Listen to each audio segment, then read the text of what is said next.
Hi, welcome to Chandra's kitchen. இன்னைக்கு நம்ம நிகழ்ச்சியில் ரொம்ப ஈஸியான குஸ்கா எப்படி செய்கிறதுன்னு பார்க்கலாம். இது வரைக்கும் சந்திராஸ் கிச்சனை சப்ஸ்கிரைப் செய்யாதவர்கள் ரெட் கலர் சப்ஸ்கிரைப் பட்டனை ப்ரெஸ் பண்ணி சப்ஸ்கிரைப் பண்ணிக்கோங்க. கூடவே பக்கத்தில் இருக்கிற பெல் பட்டனை ப்ரெஸ் பண்ணுங்க. எங்களுடைய அப்டேட்ஸ் உடனுக்குடன் உங்களை வந்து சேரும். மேலும் மற்ற வீடியோக்களை பார்க்க மெனுவில் உள்ள வீடியோ பட்டனை ப்ரெஸ் பண்ணுங்க.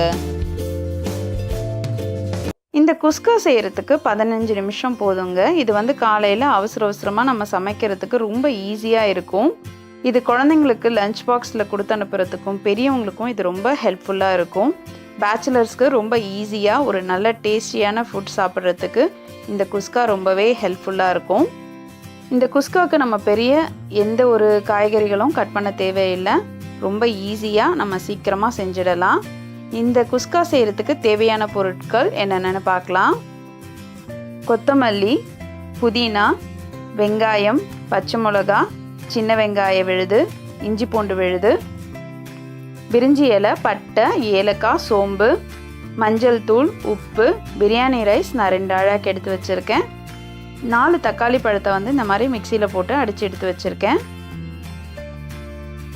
கரம் மசாலா தூள், நெய், தேவையான அளவு எண்ணெய்.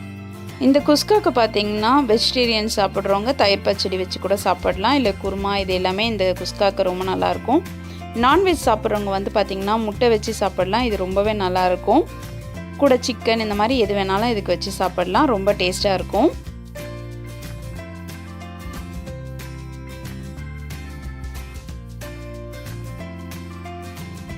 குக்கர் வச்சு 1.5 ஸ்பூன் நெய் விட்டுக்கலாம். 4 ஸ்பூன் எண்ணெய் சேர்த்துக்கலாம். பிரிஞ்சி இலை, பட்டை, சோம்பு, ஏலக்காய், அன்னாச்சிப்பூ எல்லாத்தையும் நம்ம இதோட சேர்த்துடலாம். இப்போ இதை நல்லா வதக்கிடலாம். அடுத்தது 2 பெரிய வெங்காயத்தை நறுக்கி வச்சுருக்கிறத இதோட சேர்த்துக்கலாம். 5 பச்சை மிளகாவை கீரி இதோட சேர்த்துடலாம். இப்போ இதை நல்லா வதக்கிடுங்க. இது ஓரளவுக்கு வதங்கினதும் நம்ம வந்து புதினா இலை சேர்த்துக்கலாம். அடுத்தது கொத்தமல்லி சேர்த்துக்கலாம். இதையும் சேர்த்து நல்லா கலந்துடுங்க. ஒரு 8 சின்ன வெங்காயத்தை நசுக்கி இதோட சேர்த்துடலாம். அடுத்தது 1.5 ஸ்பூன் இஞ்சி பூண்டு விழுது சேர்த்துடலாம். இப்போ இது எல்லாத்தையும் சேர்த்து நல்லா கலந்துடுங்க. நம்ம அரைச்சி எடுத்து வச்சிருக்க தக்காளி விழுதை இதோட சேர்த்துடலாம். இப்போ இதை நல்லா வதக்கிடுங்க. தக்காளியோட பச்சை வாசனை போகிற அளவுக்கு இது வதங்கணும். மஞ்சள் தூள் 1/4 ஸ்பூன், கரம் மசாலா 1/2 ஸ்பூன் சேர்த்துட்டு இதை கலந்து விட்டுடலாம்.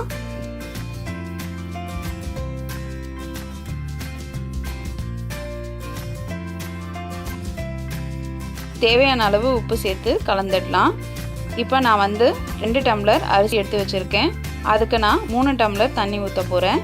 இது வந்து பெரிய டம்ளர் அப்படின்றதுனால நான் 1.5 டம்ளர் இதில் ஊற்றுறேன்.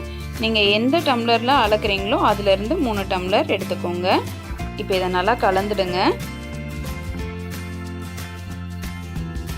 இப்போ இது கொதிக்க ஆரம்பிச்சிடுச்சு. இப்போ நம்ம கழுவி எடுத்து வச்சுருக்க பிரியாணி அரிசியை இதோட சேர்த்துடலாம்.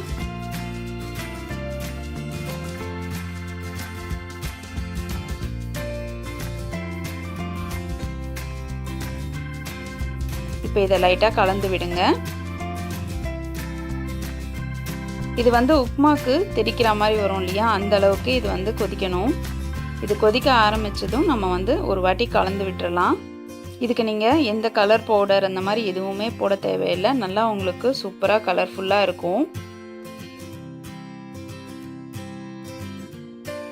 இப்போ நம்ம வந்து குக்கரை மூடிடலாம். குக்கர் மூடி உடனே விசில் போட வேணாம். ஒரு 2 நிமிஷம் கழித்து நம்ம வந்து விசில் போடலாம். நல்லா உதிராக வரும். இப்போ விசில் போட்டுடலாம். இப்போ 2 விசில் வந்துடுச்சு. இப்போ ப்ரெஷர் அடங்கிடுச்சு. இப்போ இதை நம்ம ஓப்பன் பண்ணிடலாம். இப்போ பார்த்திங்கன்னா நம்மளுடைய குஸ்கா ரொம்ப சூப்பராக ரெடி ஆகிடுச்சு. இப்போ இதை நம்ம கலந்து விட்டுறலாம்.